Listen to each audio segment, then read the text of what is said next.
Up next is the Alvin Roy Award for Career Achievement. It's created in honor of Alvin Roy. Roy was one of the first coaches to prove that lifting weights would improve both speed and power. He helped to debunk the myth that lifting weights made athletes slower. The recipient of this esteemed award is chosen by the board of directors and is given to an individual whose career achievements made a substantial impact on the scientific understanding, methodologies, and practice of resistance training as a component of sports conditioning.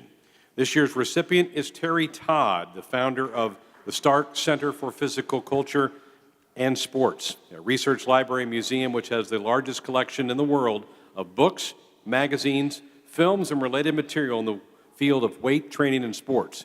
He's published 5 books, over 500 articles, and lectures around the nation on the topics of drugs and sports conditioning and sports fitness history. Let's take a look at some of Dr. Todd's career.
Ladies and gentlemen, Dr. Terry Todd.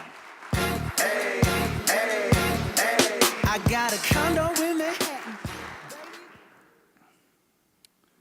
I don't know, maybe I might need the glasses too. Nah, I'll just lift it up.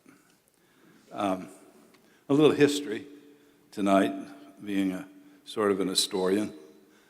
My grandfather, Williams, was the strongest man in Central Texas.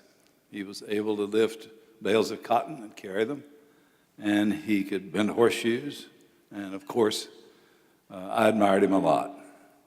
But I didn't grow up on a farm, and the only real exercise that I got until I finished high school was playing baseball, and especially tennis. But this summer, after I got out of high school in Austin, I got lucky. I discovered a great secret when I began to train with barbells, with the only person I knew who lifted. At first, all I wanted the weights to do for me was to make my left arm as large as my right arm, my tennis arm. But as my left arm got larger, so did the rest of my body, as you could see.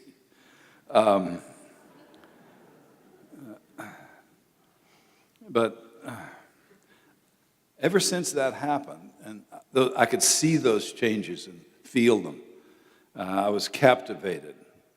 Literally, I was enthralled by the idea of weights and what they could do, the mysterious, almost magical effect they could have. The first summer that I started to train, I gained 30 pounds from 190 to 220. And after that, I kept training until I was 27, and when I weighed 340. And so that's 150 pounds that I gained. And I was able to, at that weight, jump higher into the air than I could when I was 190. Now, that's something I wouldn't say to a large group of people, except this group, because you guys know that these kinds of strange things are actually possible. And, but I won a lot of beer, let me tell you, at the bars down in Texas. Nobody ever thought a big fat boy could jump all the way on top of a bar. So,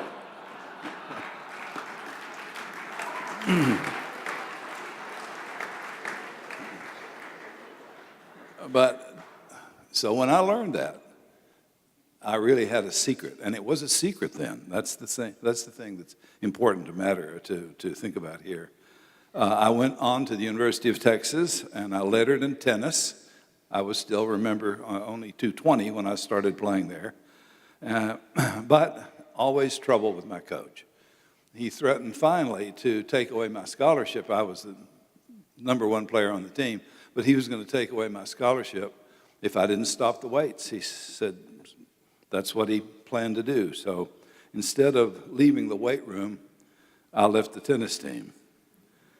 Now the takeaway here is that what that coach did by forbidding me to weight train, it led me straight to the path that I have followed all the rest of my life. That was one of the luckiest things I think that ever happened to me. Some of you here know what I'm going to say now, but many of you know it from, not many know it from personal experience as I do because of my age. Back then, way back, almost all varsity athletes around the U.S. were forbidden to lift. But for at least the last 25 years, thanks in large part to the group gathered here tonight, they have been required to lift. To go from forbidden to required, there's no bigger change than that. And so as a result of my just getting lucky in the time I got to see all this and experience it personally. I got to see this wonderful change. I mean, you could feel it coming. You knew it was coming. You knew you were right. You knew that the exercise scientists of that day and the conditioning coaches of that day, they were mistaken. But they believed it, and they made it tough on the rest of us. And but because of my good luck in the timing, I was able to, and because of I was sort of a pioneer in that I was early. I got in on some of these things early. So I got to do a lot of things. For example, I won a national championship in weightlifting, a couple in powerlifting. It's always helpful to be in a sport like powerlifting when it begins. You don't have to be quite so good to get to the top. I got to be the managing editor at Strength and Health magazine. That was the leading weightlifting magazine at the time. I got to take my PhD right there at home in Austin, Texas at UT. And I got to write a dissertation about the history of resistance exercise. I got to coach some of the greatest powerlifters in the history of the sport. Lamar Gant, probably the greatest powerlifter ever, at least in my judgment. Bill Kazmaier, Mark Henry, and of course, Jan, sitting here at the front table with me. I got to do some color commentary for quite a few years in there for national TV. I got to serve, well, this is a little known fact, as the strength coach during the winter training program for Auburn University team when Pat Dye came because he hadn't hired a strength coach, and I volunteered to do it, and so I did it. War Eagle. I also got to write articles for national magazines like Sports Illustrated, Reader's Digest, and the Journal of Strength and Conditioning Research, and its earlier cousins. The only reason I got to write for Sports Illustrated, to be honest, because they has published a big article about Jan being the strongest woman in the world, and I was hanging around through the interviews and the photo sessions, and they said, look, we have this guy's an arm wrestler. Would you like to write an article about him? And so one thing led to another, but I've got, like many other things, I need to thank Jan for. That's one of them. I got to help design.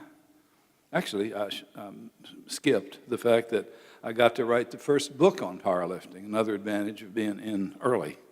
In 1978, and I've written 5 or 6 other books. The last one was, I think, in 2014.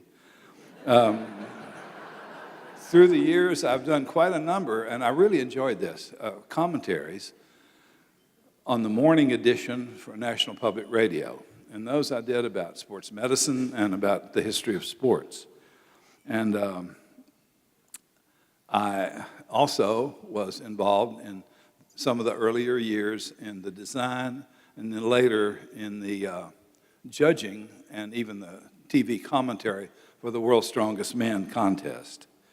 I was also able, because of that event, and that went pretty well, I proposed a contest, and the guy, head of CBS Sports, okayed it for a TV show called The Strongest Man in Football. Some of you may remember that. It's a long while back, but it was indeed the Pittsburgh Steelers that dominated it all 3 years that we had it. And, and poor Mike Webster, God bless him.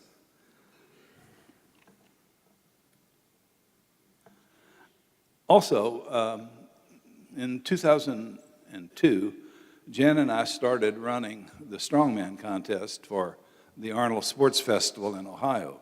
And we've been doing it ever since, and we're still doing it. This may be the last year, but I've said that the last 7 years. So through all those years and all those things that I got to do, really just because of good luck in terms of timing, I've been collecting every bit of information I could find about the strength sports and power training for athletes. And when Jen and I joined the faculty at University of Texas in Austin in 1983, we decided to dedicate what time we had left to creating a research facility where people like us, people who were fascinated by strength training and athletic power, could come and do research. The result of that decision is a 27,500 square foot facility called the Stark Center for Physical Culture and Sports. It houses what we're told is the largest collection in the world of books, magazines, films, photographs, correspondence, training courses, videos, and artifacts about physical culture. The center has been open now for almost 10 years. It's free, and over the past 10 to 12 years, it's the royal we, mostly it's Jan, has cranked out 10 PhD students in physical culture and sports studies. She created the degree, and she's brought all these students in. They read about what we've got. We've got this huge archive, and they come and study, and we're pleased about it, and I'm very proud of Jan. These it made me think as I was getting ready to have to make these comments tonight, and that is that it's absolutely not lost on me is the irony involved in the fact that at a place where I, as a graduate student, was forbidden, as a varsity athlete, forbidden to lift weights. And at that same university, not very far away, actually, the Stark Center is only about 80, 90 yards away from the place where I played tennis and where I was told that I couldn't keep doing what I liked to do and what I knew was helping me. This, if you like irony, you can't beat that. I mean, it really, really is up the list for that. Yes, right. I mean, it's the fact that they said I couldn't do it, he said I couldn't do it.